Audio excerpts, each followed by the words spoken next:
Ditch those clowns and jokers. Join me in the middle with your independent minds. All you've got to do is click the subscribe button and ring that little bell, and you'll then get the most independent presentations on all of YouTube. Thanks for watching.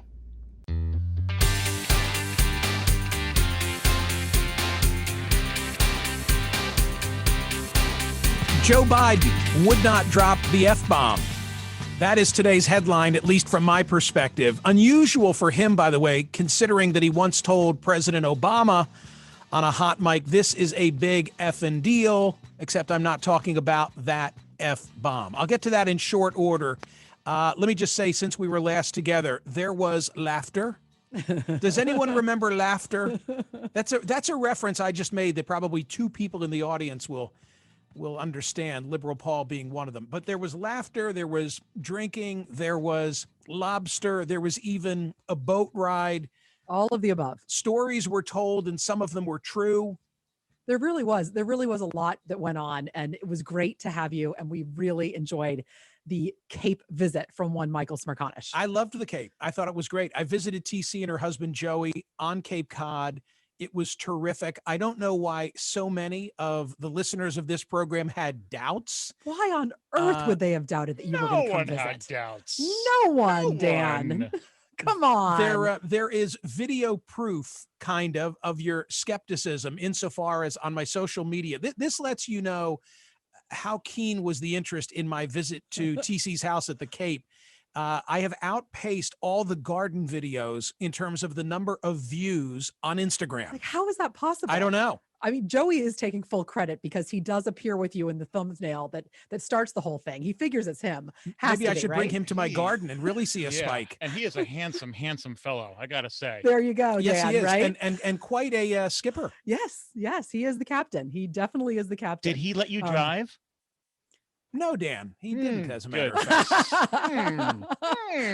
Michael didn't have his hands free because he was smoking a cigar, Dan. It was okay. It was lots of fun, and the weather cleared at the right time, and that was sort of miraculous. And it all worked out. And it's just kind of funny because the way that it all began is that I was speaking, as we figured out, 4.1 miles from TC and Joey's house. Which is what just are the odds? Incredible. I had no idea. Odds. I thought I was going to Boston. I was going to Falmouth. You thought you were going to Boston, and then you say to me, TC, where's Falmouth? And I almost fell off my chair. I was like, you're going where?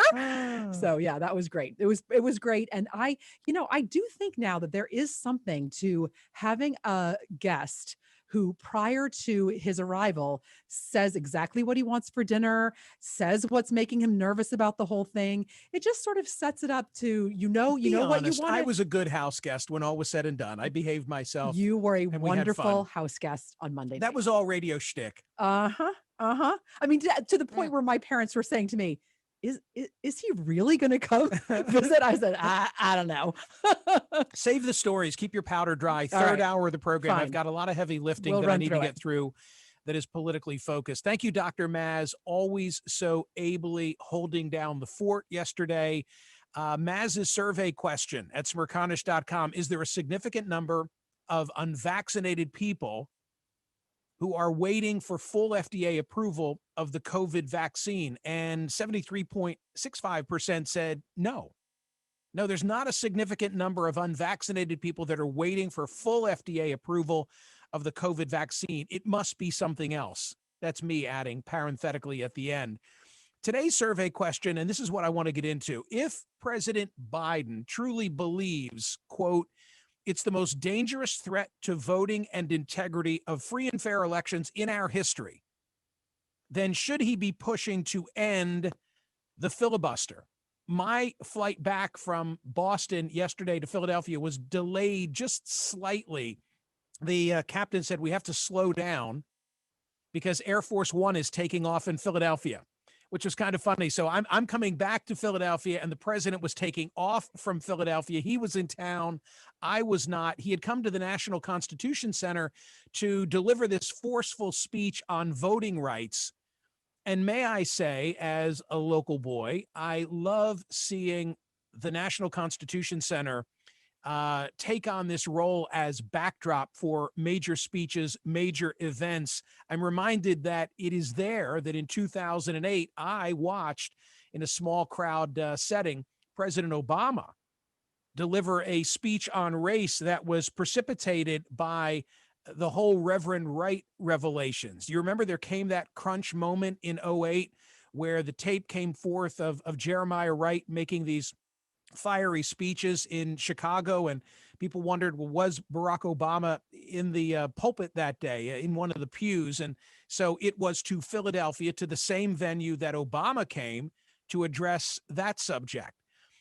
President Biden's speech yesterday, this part in response to what's going on in the states, 28 laws, I think the number 17 states, I don't know if that includes Texas or not, but a whole lot of Republican-controlled states that have, they would say, tightened up their voting integrity laws. Others say no, what they've done is they've created voter suppression.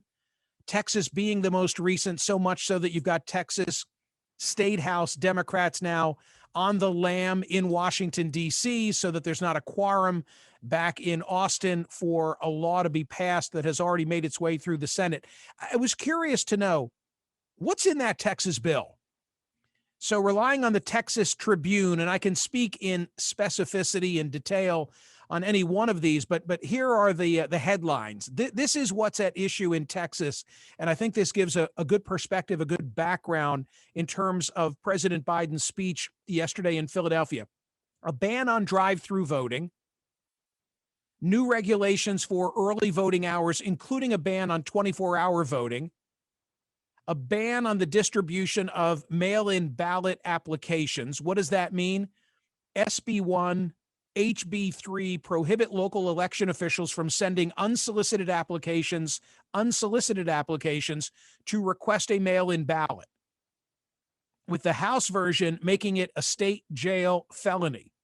Both bills also prohibit the use of public funds to, quote unquote, facilitate the unsolicited distribution of applications by third parties. Another component of the Texas bill that's getting all this attention, new ID requirements for voting by mail. What would they do?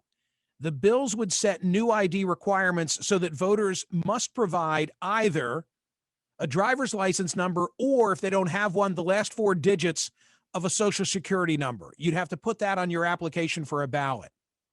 There's more to it, but those are some of the main provisions of the Texas law.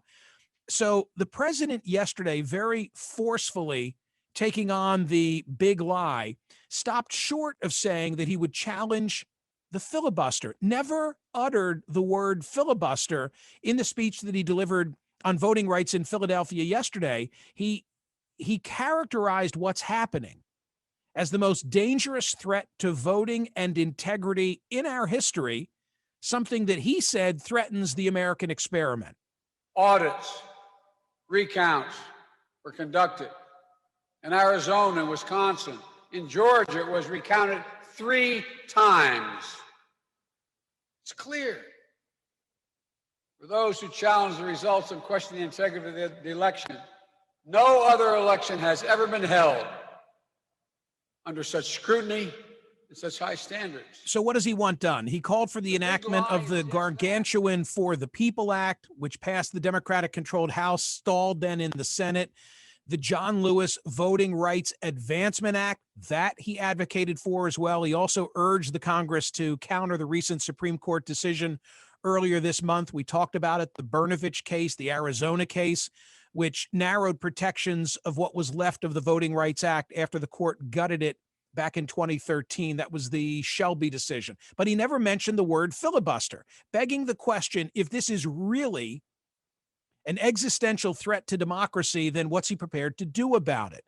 More likely, I think, is that the president felt compelled to deliver that speech because he's under such pressure from the most progressive elements of his own party. And I'm not the only one questioning why did he stop short yesterday of addressing or attacking the filibuster. CNN's coverage.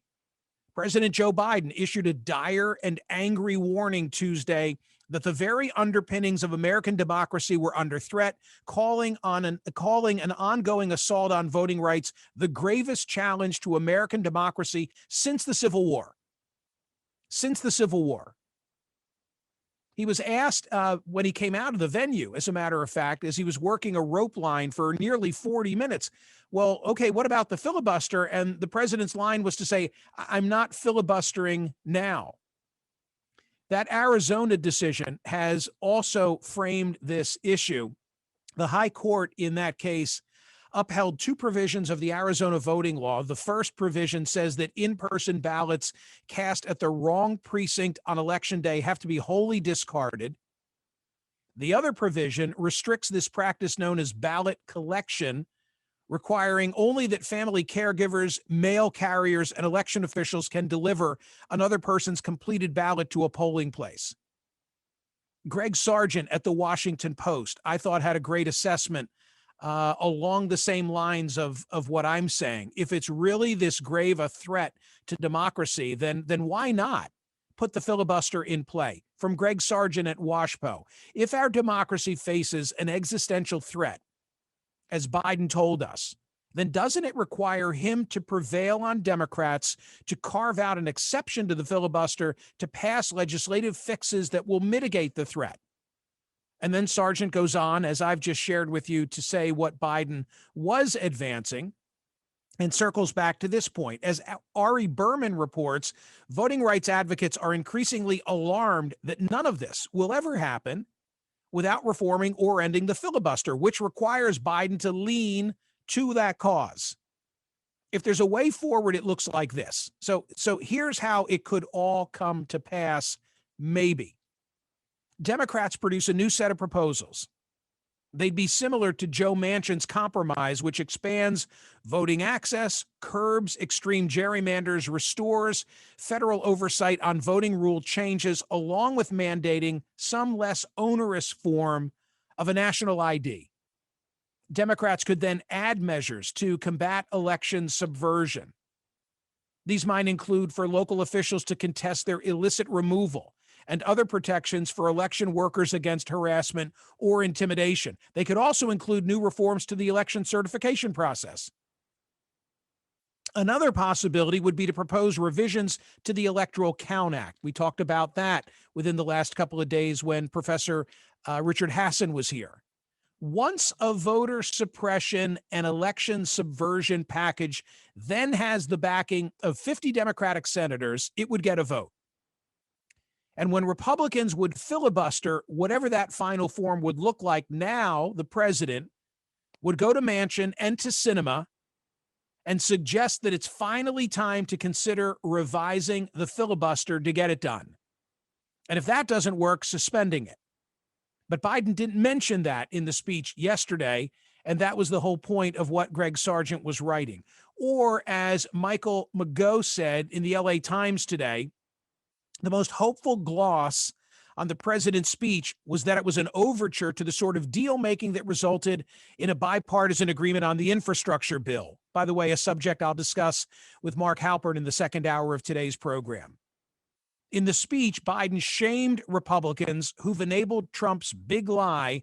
Now he has to find another way to work with them or render them irrelevant. Survey question today at smerconish.com asks the following. If Joe Biden really believes that it's the most dangerous threat to voting and integrity of free and fair elections, should he be pushing to end the filibuster? Answer that survey on my website today. And call me right now on this issue at the usual number. Why did he stop short of, as I say, dropping the F-bomb? Call me at this number. I'm at 855-486-1776, 855-486-1776.